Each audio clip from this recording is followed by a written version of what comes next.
Olá, eu sou José Roberto Pellegrino, eu sou médico geriatra. Vamos falar um pouquinho sobre o Covid-19.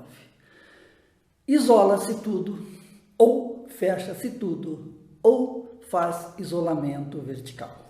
O que é isso? O que isso representa? O que é infecção Covid-19? Existe pânico? Existem pessoas que estão desdenhando a crise? Enfim, vamos conversar e vamos refletir um pouquinho. O coronavírus é um vírus. A Covid-19 é a doença por ele provocada. A Organização Mundial de Saúde considera uma pandemia. O que é a pandemia? O vírus se disseminou pelo mundo todo e o mundo todo está contaminado. Numa situação dessa, nós devemos nos orientar pelas ciências. Aliás, tudo na saúde é baseado em ciências, é baseado em evidência científica. Nada na saúde é achismo, é porque eu acho, é porque isso, não. Saúde é coisa séria. E a saúde é baseada em evidências científicas. Muitas vidas ao longo dos anos, dos séculos, foram estudando, foram se consolidando e criaram bases para os profissionais da saúde, para os médicos. Nós estudamos, nós aprendemos e nós aplicamos aquilo que nós estudamos, que nós aprendemos em benefício da saúde da nossa população, do nosso povo. Quando nós tratamos individualmente uma pessoa, nós estamos tratando um povo, porque essa pessoa faz parte deste povo. Toda catástrofe, toda crise, ela tem uma duração. Ela não dura a vida toda. Toda crise se encontra uma solução. Toda crise, ela deixa inúmeras lições. Nós vamos aprender muito, nós vamos sair diferente, nós vamos aprender muito na área da saúde, na área do comportamento humano, na área social, na área econômica. Aliás, nós aprendemos com as crises. Infelizmente, as crises existem e nós temos que controlá-las e aprender com elas. Aliás, nas crises são que surgem os grandes líderes da humanidade. Assim foi com Abraham Lincoln nos Estados Unidos. Assim foi com Mahatma Gandhi lutando contra o imperialismo colonial. Assim foi com Churchill depois da Segunda Guerra Mundial. Assim foi com Nelson Mandela lutando pelo apartheid nos países da África, principalmente no seu país, na África do Sul. Nas situações de crise, surgem os verdadeiros líderes, e geralmente os verdadeiros líderes são pacíficos, são de diálogos, são serenos. E nós precisamos de diálogo e de serenidade nessa época. Serenidade dos nossos governantes, serenidade dos profissionais da área da saúde, serenidade da população. Por quê? A neurociência mostra que tem 3 tipos de pessoas quanto a comportamentos frente a uma crise. O primeiro grupo são as pessoas que têm muito medo. São pessoas que ficam assustadas com facilidade e que entram em pânico. O medo, até certo ponto, ele é interessante. O medo nos preserva. Mas quando o medo ultrapassa os limites da normalidade, ele leva o pânico leva o estresse diminui a nossa imunidade e afeta o psiquismo do ser humano. Existe um outro grupo que desdenha, que não acredita, que não segue as orientações da ciência, das autoridades do mundo científico.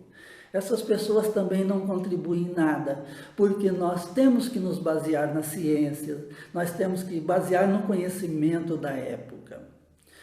E tem o terceiro grupo, que são o grupo das pessoas sensatas, que tem equilíbrio entre o racional e o emocional, que usa o seu conhecimento, usa seus tempos de postagem na internet para ajudar as pessoas, não apenas para defender uma ideia como se isso fosse um cabo de guerra, um puxando de um lado, outro puxando do outro. Nós só vamos construir através da união, através do espírito pacífico de colaboração. Os governantes têm que colaborar, as autoridades de saúde têm que colaborar e o povo tem que colaborar.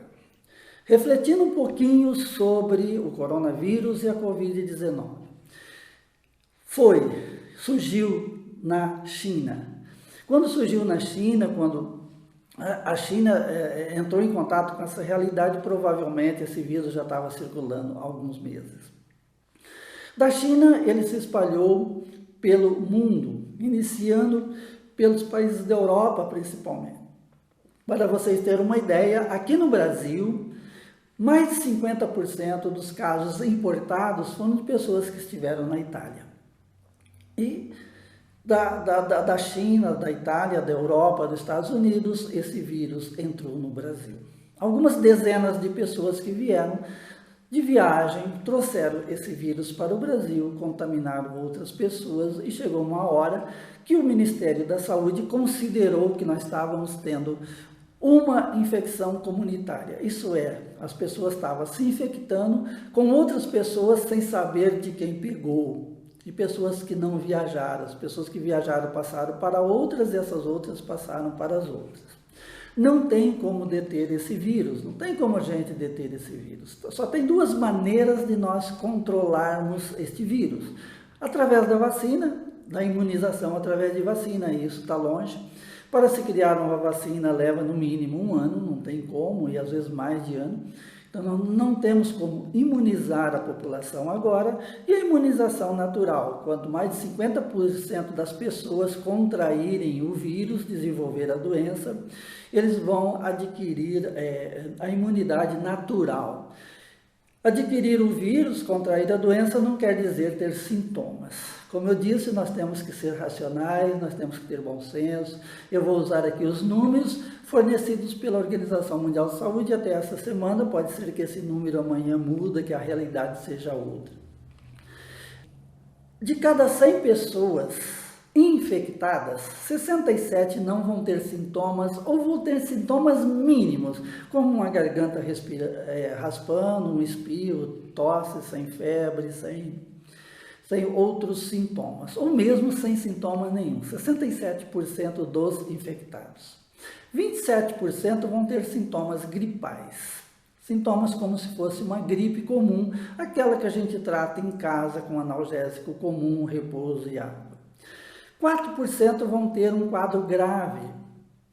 Esse quadro vai precisar de hospitalização, não vai precisar de respirador, mas vai precisar de máscara de oxigênio, de antitérmicos, de analgésicos venoso, vai precisar de cuidar de hidratação venosa, vai precisar de mais cuidados, mas não vai precisar de intubação, não vai precisar de respirador artificial. 2% das pessoas acometidas vão desenvolver um quadro grave, gravíssimo, e vai precisar de respirador.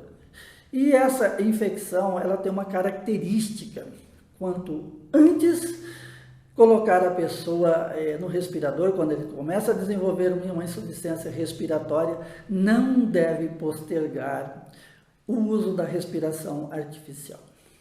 Esse paciente, uma vez intubado, indo para o respirador, não é um tempo curto. Isso varia de 7 a 20 dias em média. Então, não é um período curto de respiração artificial. Muito se fala da hidroxicloroquina ou da cloroquina, que são drogas bastante conhecidas nós, tem mais de 70 anos. Inicialmente ela foi usada para o tratamento da malária, depois descobriu-se que ela tem uma atividade inflamatória, principalmente para as inflamações crônicas, no caso do lúpus, no caso da artrite reumatoide, e ela é usada na reumatologia com uma relativa segurança, até com uma boa segurança. Mas a hidroxicloroquina tem muito poucos estudos, mas muito poucos mesmo, não tem nenhum estudo randomizado. Nós vemos aí um estudo lá em Marseille, na França, mas com um número muito pequeno de pessoas, e quando você tem um número pequeno de pessoas, a conclusão científica de um trabalho ela fica prejudicada. Nós não temos ainda nenhum estudo randomizado. Enfim, ela parece ser uma droga promissora, mas só daqui a alguns meses, com o evoluir, com o passar, com a evolução da doença, é que nós vamos saber se vai ter resultado ou não. Uma outra coisa interessante, a maioria dos países que foram acometidos são países do hemisfério norte. Nós não sabemos ainda o comportamento do vírus, o comportamento da doença num país tropical como o Brasil.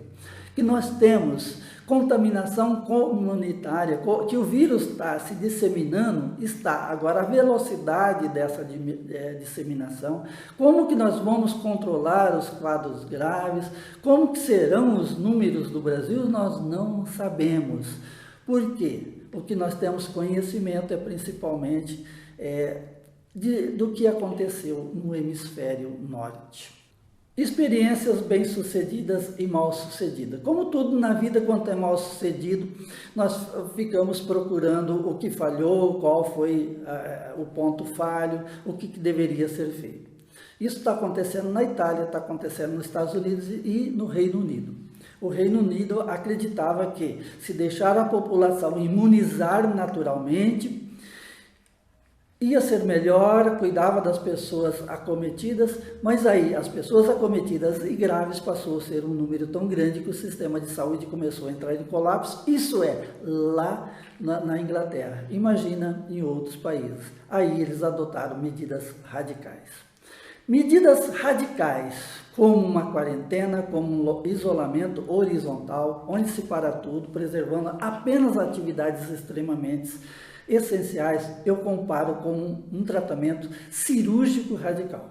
Imagina uma pessoa que tem uma necrose, uma parte do corpo morreu, está em necrose, e essa necrose começa a produzir toxinas, essa necrose começa a infectar com bactérias.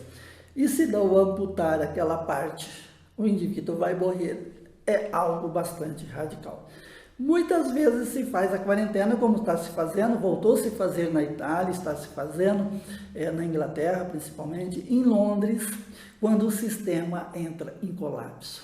Ou se faz uma quarentena para evitar que o colapso chegue. É algo bastante radical. Também liberar tudo não está certo. Mesmo os países que a economia está funcionando, que está tudo funcionando, eles adotam um certo isolamento parcial. Por exemplo, no Japão, aquilo que não é essencial foi paralisado. Eventos, grandes eventos, os pequenos eventos eles estão até se promovendo, mas de acordo com normas e consciência de quem está patrocinando. E tem uma coisa, o Japão, culturalmente, ele é um povo educado. Eles seguem à risca as orientações. É um povo extremamente disciplinado. E tem outra coisa, o Japão protege a população idosa. Culturalmente, o Japão protege a sua população idosa. A Alemanha é um exemplo que está dando bem certo, mas a Alemanha começou a fazer a coisa certinha desde o começo. Começou a isolar, monitorar aquelas pessoas que representavam risco. Também lá começou com um isolamento parcial, não um isolamento total. Fizeram um grande número de exames, de testes rápidos no início. O teste rápido é importante no início. Por quê? Se você conseguir isolar aquelas pessoas positivas, você vai ter uma disseminação mais lenta. A disseminação mais lenta é importante para o sistema de saúde não entrar em colapso. Então, pelo que nós temos visto até agora, o isolamento total, o isolamento horizontal, é uma medida traumática. Nós amputamos uma parte do corpo para preservar a vida daquela pessoa. É algo bastante radical. Fazer um isolamento vertical no Brasil não é fácil. Só de falar, tem que se fazer isolamento vertical. Nós temos aí uma população, mais de 30 milhões de pessoas, entre idosos, grávidas, pessoas portadoras de doenças crônicas, pessoas imunodeprimidas. Como que isolar 30 milhões de pessoas? Fazer um isolamento em casa, um isolamento domiciliar de uma pessoa de risco, para quem vive, para quem tem condições econômicas, financeiras, e essa pessoa mora numa casa de mais de 250 metros quadrados, é fácil. O duro é fazer o isolamento vertical das pessoas de risco quando essa pessoa mora com a família. Quando uma família vive 3 gerações, vive crianças, vive jovens, adulto idosos. E essa pessoa mora numa casa de 50 metros quadrados com um único banheiro e uma situação financeira precária. Essa pessoa é muito difícil de fazer isolamento. Medidas de higiene são extremamente importantes, mas muitas vezes tem aqueles que fazem excessivamente, mas a grande maioria das pessoas não fazem. O que nós temos que fazer, o que mostra os países que estão dando certo? Nós temos que ter bom senso, nós temos que abrir o nosso comércio, nós temos que sair dessa quarentena. A quarentena não pode durar muito tempo, nós temos que sair dessa quarentena de uma maneira inteligente, de uma maneira racional. Nós temos que manter isolados atividades não, manter fechados atividades não essenciais. E até a escola. É uma opinião minha, pelo que eu aprendi, pelo que eu senti. O Japão, por exemplo, as escolas primárias, as crianças não estão indo nas escolas. Assim está na Coreia do Sul, porque a Coreia do Sul também optou por um sistema de exame em massa na fase inicial, e eles têm números bastante importantes, significativos, com baixa mortalidade, com uma disseminação mais lenta da doença. A disseminação da doença ela vai ocorrer e até certo ponto ela é importante, porque vai imunizar as pessoas até nós termos uma vacina. Agora nós temos que preservar a vida dos mais frágeis.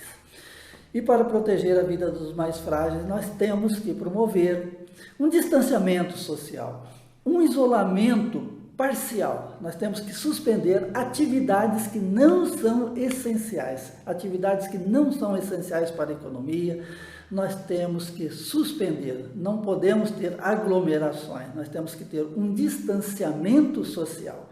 O que é um distanciamento social? Evitar aglomerações, manter uma distância de uma pessoa a outra, praticar hábitos de higiene e promover uma grande união nacional através dos nossos governantes, uma união nacional através dos profissionais de saúde, que, diga-se de passagem, estão dando a sua colaboração, e uma colaboração da população. Nós temos que educar aquelas pessoas no bom sentido, essas pessoas que têm poucas informações, que não acreditam muito. Nós temos que esclarecer essas pessoas. Eu acho que o governo, tanto a nível federal, quanto a nível estadual, quanto a nível municipal, deveria instruir melhor as pessoas. Israel tem um serviço extremamente interessante, que é o serviço através de telefone, através de redes sociais. Um profissional fica do outro lado da linha, orientando individualmente cada caso. Seria um exemplo barato a nós seguirmos aqui no Brasil. Se esse vídeo foi importante para você, por favor, divulgue. Nós precisamos disseminar conhecimento, orientar as pessoas, nós precisamos levar ânimo, coragem, mas tudo dentro de bases científicas. Nós não podemos ignorar a ciência. Ignorar a ciência é ignorar a realidade, porque a realidade nos mostra ciências em vários campos da ciência. No campo da saúde, no campo da economia, no campo social. A ciência, ela é soberana nessa hora. Muito obrigado.